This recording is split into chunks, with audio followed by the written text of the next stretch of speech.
दोस्तों, आज हम बहुत बड़े देश में जॉब के बारे में बात करने जा रहे हैं और बहुत बड़े इंपॉर्टेंट प्रोसेस के बारे में बात करने जा रहे हैं दोस्तों। जी हाँ, हम आज बात करने जा रहे हैं कनाडा कंट्री में जॉब्स को लेकर के। अगर आप एक इंडियन, पाकिस्तानी, बांग्लादेशी, श्रीलंकन हैं या कोई भी एशियन कंट्री से बिलोंग करते हैं या फिर किसी भी कंट्री से बिलोंग करते हैं और आप जाना चाहते हैं कनाडा, तो क्या प्रोसेस है, कैसे आप कनाडा जा सकते हैं और कौन जा सकता है, ये तो मैं आपको बाद में बताऊंगा। उससे पहले हम ये जानेंगे कि जाने के लिए सबसे पहले क्या डॉक्यूमेंट्स जरूरत पड़ती है। जैसे कि आपने थंबनेल देखा होगा, सबसे पहले लिखा हुआ है नो IELTS, यानी कि अगर आप कनाडा जाना चाहते हैं तो आपको इंग्लिश टेस्ट देने की जरूरत नहीं है, जो कि मैंडेटरी होता है जब भी आप कनाडा के लिए वर्क परमिट के लिए जाना चाहते हैं कनाडा में। ठीक है, तो जाने से पहले आपको कुछ इंग्लिश टेस्ट देके जाना पड़ता है। वो इसलिए क्योंकि कनाडा जो है दोस्तों वो इंग्लिश स्पीकिंग और फ्रेंच स्पीकिंग कंट्री है।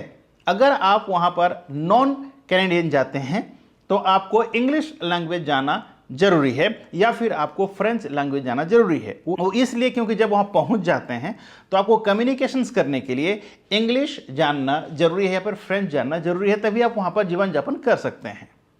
लेकिन मैंने लिखा है नो IELTS, इसका मतलब यह है कि आपको जाने के लिए इंग्लिश टेस्ट देने की जरूरत नहीं है और यह सरासर गलत है। मेरा थंबनेल में लिखने का तात्पर्य यह है कि ऐसे लोग लिखते हैं और आप लोग उसमें फंसते हैं। तो आज से आपको याद रखना है, अगर आप कनाडा जाना चाहते हैं तो बगैर इंग्लिश का आप कनाडा नहीं जा सकते। आगे बहुत सारे इंपॉर्टेंट बातें और मैं बताने वाला हूं दोस्तों आज के इस वीडियो में, आखिरी तक बने रहें। अगर आप आखिर तक बनते हैं तो कहीं ना कहीं आप अपने आप को फ्रॉड से बचा सकते हैं, आप अपने आप का पैसा बचा सकते हैं, आपको एकदम राइट गाइडेंस मिलने वाला है।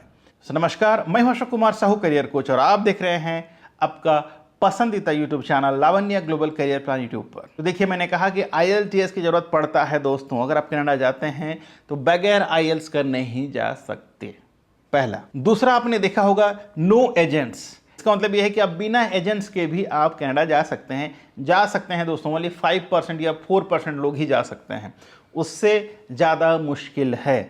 ठीक है, अगर जो ऑनलाइन अप्लाई कर रहा है, जिसका स्किल्स, एबिलिटी या फिर एजुकेशन या फिर जो भी रिक्वायर्ड डॉक्यूमेंट्स फुलफिल होता है, वो बिना एजेंट्स का भी जा सकता है। लेकिन इंडिया में बहुत लोगों को कनाडा का प्रोसेस पता नहीं है और इस वजह से इसका लाभ, इसका बेनिफिट बहुत ज़्यादा एजेंसी नहीं, वो लोग फ़ायदा उठाते हैं। तीसरा, बिना लीमिया के जा सकते हैं क्या? तो देखिए, इसे मैंने लिखा कि लोग ऐसे बोलते हैं कि बिना लीमिया के आप जा सकते हैं। बिना लीमिया का जाना बहुत ही मुश्किल है दोस्तों। LMI का फुल फॉर्म है लेबर मार्केट इम्पैक्ट असेसमेंट। ठीक है, लेबर कितना ज़रूरत है, लेबर मार्केट में ये देखा जाता है कि कौन सा कंपनी में कितना लेबर की ज़रूरत है, यानी कि कितना लोगों की ज़रूरत है और कौन कौन सा स्किल्स की ज़रूरत है, उसका असेसमेंट किया जाता है हर साल। ठीक है, जिसको लीमिया कहा जाता है। और उसके हिसाब से हर कंपनी को एक कोटा दिया जाता है कि आप इतना लोग बाहर से हायर कर सकते हैं। आजकल कुछ कंपनीज को बेचते भी हैं, कुछ एजेंसीज को। ठीक है, मान लीजिए एक कंपनी के पास 10 वैकेंसी है। ठीक है, तो आजकल लोग जान गए कि भाई लोग पैसा देकर ही आते हैं, तो बेचने का चालू भी कर चुके हैं, ऐसा पता चला है। ठीक है, तो लीमिया का मतलब होता है जो भी असेसमेंट करेंगे, जहां पर जितना जरूरत है उस हिसाब से ही आपको वो लेकर के जाते हैं। इंडिया से या पाकिस्तान से, जहां से भी उनका लेबर की जरूरत है, लेके जाते हैं। इसका यह मतलब नहीं है कि जो भी अप्लाई किया उसको जॉब मिल जाएगा, बिल्कुल नहीं।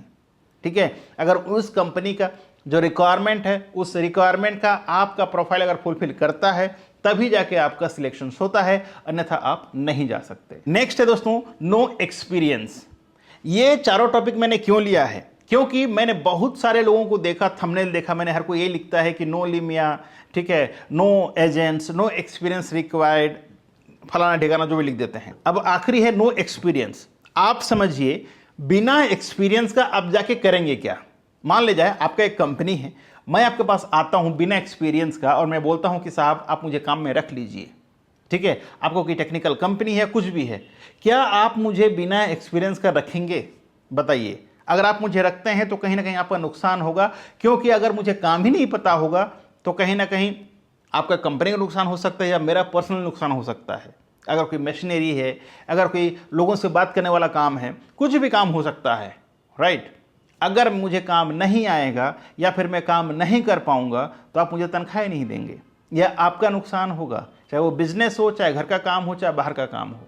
और आप जब मुझे लेना चाहते थे तो प्रोसेसिंग में कम से कम 4 से 5 महीने का टाइम लगा होगा, ठीक है। और जब आप मैं 4-5 महीने के बाद आपके पास जाऊंगा, तुरंत भाग जाऊंगा, तो मतलब क्या पड़ेगा आपका। इसीलिए दोस्तों, कोई भी कंपनी नो एक्सपीरियंस वालों को लेगा ही नहीं। तो कोई भी काम में जाना चाहें तो आपके पास मिनिमम एक्सपीरियंस होना चाहिए। ये बात अलग है कि एजेंसीज वाले मैनिपुलेट करके कुछ एक्सपीरियंस बनाकर लोगों को भेज देते हैं, उसके बाद वहां जाने के बाद प्रॉब्लम होता है। तो क्या करें, कुछ भी काम में जाने से पहले आप खुद का एक्सपीरियंस ले लें। काम का एक्सपीरियंस मतलब कहीं भी जाकर के काम सीख लें पहले, फिर जाने की प्रयास करें, ठीक है। मेरा भी यूट्यूब चैनल है, कई लोग मुझे डेली मैसेज करते हैं, कोई 55 साल का, कोई 60 साल का, कोई 65 साल का, सिर्फ वीडियो देख के बोलते हैं कि सर क्या मैं कनाडा जा सकता हूं, आप प्लीज़ मेरे लिए अप्लाई कर दीजिए, मैं जाना चाहता हूं। चाहे वो 32 साल का लोग हो, चाहे वो 40 साल का हो, चाहे वो 50 साल का हो, चाहे 55 साल का हो, हर एक व्यक्ति चाहता है कनाडा जाने के लिए। लेकिन कनाडा जाना इतना आसान नहीं है मेरा दोस्त। कनाडा जाने के लिए कंपनी का जो रिक्वायरमेंट है, in terms of work experience, in terms of education, in terms of age, in terms of your everything, सब कुछ लिखा रहता है जेडी में, जॉब डिस्क्रिप्शन। जब भी आप कोई एजेंसी से प्रोसेस करवाते हैं, सबसे पहले आपको मांगना चाहिए JD, job description. Job description पढ़ने के बाद ही आपको समझ में आएगा कि सामने वाला जो कंपनी का रिक्वायरमेंट क्या है, और उस रिक्वायरमेंट के हिसाब से आपका प्रोफाइल मैचिंग करता है कि नहीं है। अगर नहीं तो बिल्कुल अप्लाई मत करो, अन्यथा आपका है नुकसान होने वाला है। और दोस्तों, आखिर में ये लिखा है कि कनाडा फ्री वर्क वीज़ा, और यही देख करके आपने वीडियो को क्लिक भी किया है, राइट और रॉन्ग, सच बताइए। फ्री देख के ही आपने वीडियो को क्लिक किया है। दोस्त, मुफ्त में कुछ नहीं मिलने वाला है, कोई भी मुफ्त में कुछ नहीं देता है, और वो तो कनाडा है। कनाडा का वीज़ा कभी भी फ्री में नहीं मिलता मेरा भाई, ठीक है। कुछ लोग ये भी बता रहे हैं कि आप आधा पैसा यहाँ दे दीजिए और आधा पैसा जाने के बाद दे दीजिए, ऐसा भी बिल्कुल नहीं होता है। जो भी कंसल्टेंट या जो भी एजेंट्स आपको ये कहता है कि आप आधे पैसा यहाँ दे दीजिए और आधा पैसा वहाँ जाने के बाद दीजिए, मतलब वो 100% फ्रॉड है, 100%, 99 भी नहीं बोलूँगा। क्योंकि कोई भी कंपनी कभी भी किसी भी एसोसिएट से पैसा चार्ज नहीं करता है। एक कटु सत्य मैं आपको बता रहा हूँ कि भाई कभी भी किसी भी व्यक्ति को कंपनी चार्ज नहीं करता है। वो एक थर्ड एजेंसी को बोल देता है कि ये मेरे पास वैकेंसी है, आप मेरे को कैंडिडेट दिला दीजिए। और यहाँ पर ये बता दूँ, मैंने कंपनी वाला कभी भी एजेंसी को पैसा पे नहीं करती है, ठीक है। वो सिर्फ इतना कहती है कि आपको जो चार्ज करना कैंडिडेट को आप चार्ज कर लीजिए, लेकिन मुझे कैंडिडेट दे दीजिए।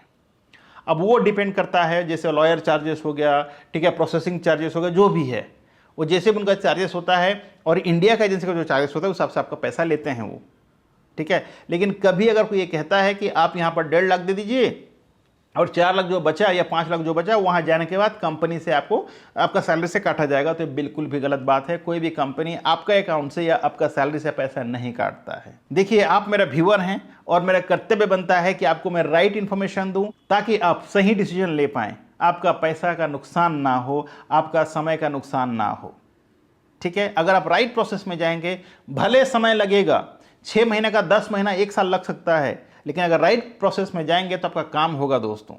लेकिन आप अगर शॉर्टकट तरीका से जाने की प्रयास करेंगे तो आपका ही नुकसान होने वाला है। और भी मैं बहुत कुछ बताना चाहता हूं, लेकिन YouTube के माध्यम से सारी चीज़ मैं नहीं बता सकता दोस्तों। अगर आपको और भी जानकारी लेना है तो आप काउंसलिंग के माध्यम से बहुत कुछ सीख सकते हैं, जान सकते हैं, ताकि आपका करियर को आप एक नया ऊंचाई दे सकते हैं, आपको अच्छा जगह जॉब मिल सकता है।